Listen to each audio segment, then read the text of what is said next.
آپ بھی اس کو معجزہ دیکھتے ہیں؟ تھینک یو جی.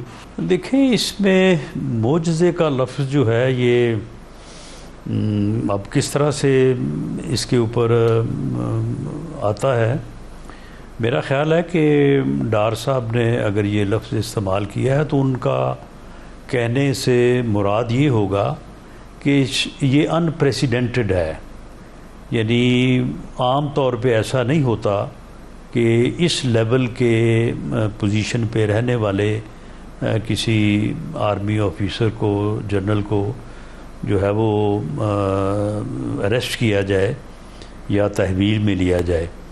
تو اس لحاظ سے یہ ایک ان پریسیڈنٹڈ تو ہے، کیونکہ اس کی اگر کوئی ایک آدھ مثال اس سے پہلے موجود ہے تو اس کی وجہ ایک ہی ہوتی ہے کہ الزام جو ہے وہ اتنا زیادہ جو ہے وہ مضبوط ہو، اور دوسرا جو ہے کہ وہ ادارے یا ریاست کے خلاف کام کرنے کی جو ہے وہ شکایت یا کام کرنے کا جو ہے وہ جرم ہو. اس سے کم کسی بھی معاملے پہ اس پوزیشن کے آفیسر کو جو ہے وہ تحویل میں یا اریسٹ میں لانا جو ہے یہ اس کی نہ پہلے مثال ہے. اور اس موجودہ کیس کے معاملے میں بھی میں سمجھتا ہوں کہ ابھی یہ بات سامنے تو نہیں آئی، لیکن آنے والے دنوں میں میری ایک اسیسمنٹ ہے کہ ان کے اوپر ضرور یہ الزام ہوگا کہ انہوں نے ادارے یا ریاست کے خلاف جو انہوں نے کوئی کام کیا ہے. جی تو یہ کچھ یہ بھی انہوں نے ذکر کیا اسحاق ڈار صاحب نے کہ میرے ساتھ بھی زیادتی ہوئی. انہوں نے اکتوبر 2022 میں مجھ سے معافی بھی مانگی، اور بھی بہت سے لوگ آپ کے ہاں یہ بات کریں کہ ان کی بات چیت ہوئی. تو یہ جو معافی مانگنے کی بات ہے، آپ بھی اس سے کچھ واقف ہیں کہ اس طرح کی بات ہوتی رہی؟ جی نہیں، میرے سامنے تو کبھی ایسی بات نہیں ہوئی. باقی جو عمران خان صاحب کے دور میں جتنا بھی آپریشن جو ہے وہ اپوزیشن کے خلاف ہوا تو اس میں روح رواں جو ہے وہ جنرل فیض ہی تھے. یہ اس وقت بھی ایک اوپن سیکرٹ تھا، سب کو معلوم تھا، یہ آج بھی سب کو معلوم ہے. باقی جب کبھی وہ ملتے تھے تو ملنے میں جو ہے وہ ان کا لہجہ اور ان کا رویہ جو ہے وہ بڑا پولائٹ ہوتا تھا. تو لیکن ساری چیزوں کے پیچھے روح رواں وہی تھے.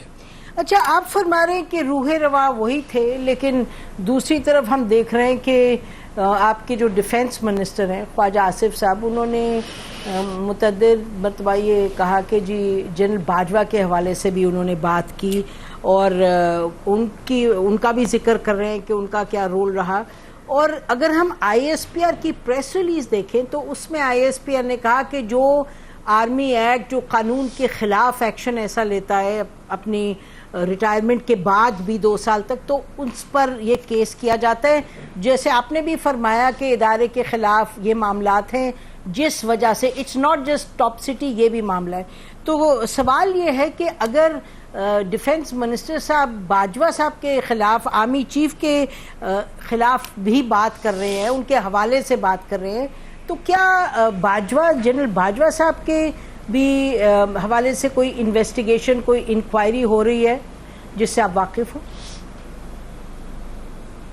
جی میرے علم میں تو بالکل نہیں ہے کہ باجوہ صاحب کے خلاف کوئی انکوائری جو ہے وہ ہو رہی ہے. نہ اس کے متعلق کبھی آئی ایس پی آر نے کوئی بات کی ہے.